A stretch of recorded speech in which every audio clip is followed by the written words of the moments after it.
Hi friends, welcome to Jaya's garden. கீரைகளில் நம்மளால் காப்பாற்ற முடிஞ்சது அப்படின்னா இந்த ஒரு பொன்னாங்கண்ணி கீரை, அதுக்கப்புறம் பார்த்திங்க அப்படின்னா சிவப்பு தண்டு, அது கொஞ்சம் நிறையவே அங்கங்கே வளர்ந்துருக்காங்க. அப்புறம் பால் தண்டு கீரை, அப்புறம் பச்சை புளிச்சக்கீரை ஓரளவு காப்பாற்றியிருக்கேன்.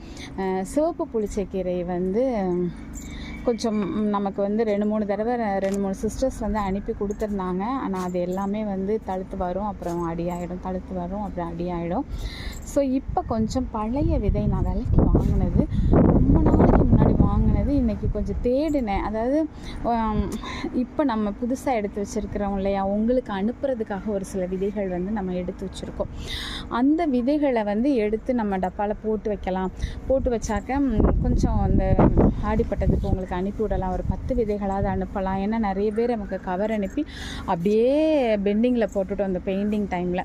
ஸோ அந்த ஆடிப்பட்டத்துக்கு அனுப்பலான்னு பார்த்தப்போ ஒரு 10 விதைகளை என்னால் சேகரிக்க முடிஞ்சிச்சு. ஸோ அந்த 10 விதைகளையாவது நம்ம உறவுகளுக்கு அனுப்புவோம், இல்லைன்னா பாவம் அவங்க நம்மளை திட்டிருப்பாங்களே அப்படின்னு சொல்லி தேடும்போது இந்த சிவப்பு புளிச்சக்கீரை கிடச்சிது. அதையும் போட்டிருக்கேன். எந்த அளவுக்கு முளைப்பு திறன் இருக்குன்னு தெரியல, ஏன்னா ஆரம்ப காலத்தில் வாங்கினதுன்னு நினைக்கிறேன். சரி பார்க்கலாம். சில நேரங்களில் சில விதைகள் பாக்கெட்டை விட்டே பிரிக்காமல் இருந்தது.